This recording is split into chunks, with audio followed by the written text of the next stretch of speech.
Assalamualaikum warahmatullahi wabarakatuh. Perkenalkan, nama saya Rahmawati Khairi dari Prodi Pendidikan IPA UNS 2017 dengan NIM K451734. Di sini saya akan mempresentasikan mengenai proses transkripsi pada prokariotik, khususnya pada bakteri Escherichia coli. Sebelum melangkah lebih lanjut, kita harus mengetahui terlebih dahulu apa itu gen. Nah, gen di sini merupakan suatu segmen DNA yang memiliki informasi yang terdiri dari kumpulan basa nukleotida. Nah, DNA memiliki fungsi fenotip di mana DNA harus mengatur pertumbuhan dan diferensiasi individu sehingga fenotip tertentu akan dihasilkan. Nah, fungsi ini dapat dijalankan melalui adanya ekspresi gen. Nah, ekspresi gen di dalamnya itu terdapat proses yaitu transkripsi. Lalu apa transkripsi? Transkripsi merupakan suatu proses sintesis basa molekul RNA dengan memerlukan salah satu untai basa molekul DNA sebagai template atau cetakan. Nah, dalam proses transkripsi ini meliputi 3 tahapan. Yang pertama ada inisiasi, yang kedua ada elongasi, dan yang terakhir ada terminasi. Namun, sebelum ke tahap-tahap transkripsi, kita perlu tahu apa itu promoter. Nah, dalam suatu gen yang akan ditranskripsi itu pasti memiliki urutan basa tertentu dan promotornya masing-masing. Nah, promoter itu apa? Promoter itu merupakan tempat awal pelekatan RNA polimerase di sisi 5 atau upstream dari basa penyandi yang akan ditranskripsi. Nah, rantai DNA yang nantinya akan dipisahkan untuk selanjutnya menjadi template tempat penambahan basa RNA. Lalu RNAP atau RNA polimerase itu sendiri apa? RNAP atau RNA polimerase merupakan enzim yang mengkatalis dalam proses transkripsi. Lanjut pada tahap-tahap transkripsi. Yang pertama, inisiasi. Pada proses inisiasi diawali dengan penempelan RNA polimerase holoenzim pada promotor dibantu oleh faktor sigma.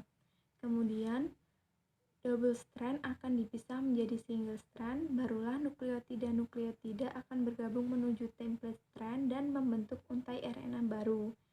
Untai DNA yang berperan hanya satu untai, yaitu bagian template strand. Yang kedua, tahap elongasi. Pada proses elongasi akan terjadi pemanjangan untai RNA. Nah, untai akan bergeser sepanjang molekul DNA sesuai dengan gerakan RNA polimerase. Arah pemanjangannya dari sisi 5 ke sisi 3. Lalu nukleotida yang terdapat pada RNA ini memiliki sifat yang sama seperti pada coding strand dan memiliki sifat yang berkomplementer terhadap template strand. Sehingga apabila template strand-nya itu terdiri dari TACTAG, maka coding strand-nya pastilah ATG-ATC.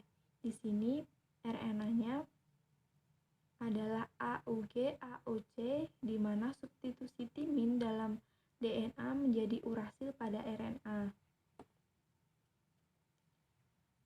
Yang ketiga tahapannya yaitu ada terminasi.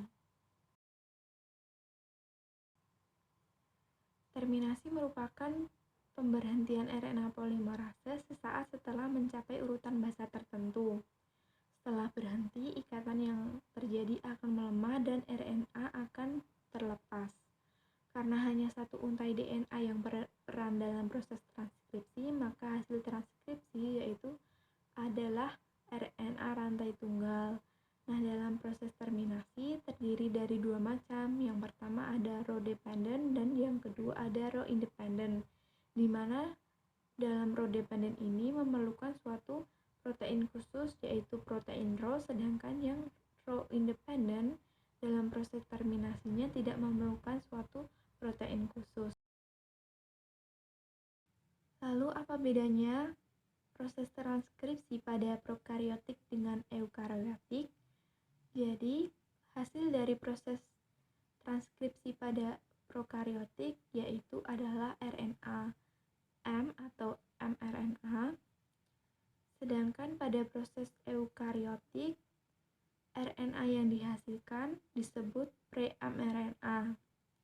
Nantinya dalam proses eukariotik, mRNA ini yang terdiri dari ada ekson dan intron bakal dibuang bagian intronnya sehingga hanyalah tersisa bagian ekson dan baru dapat dikatakan sebagai mRNA.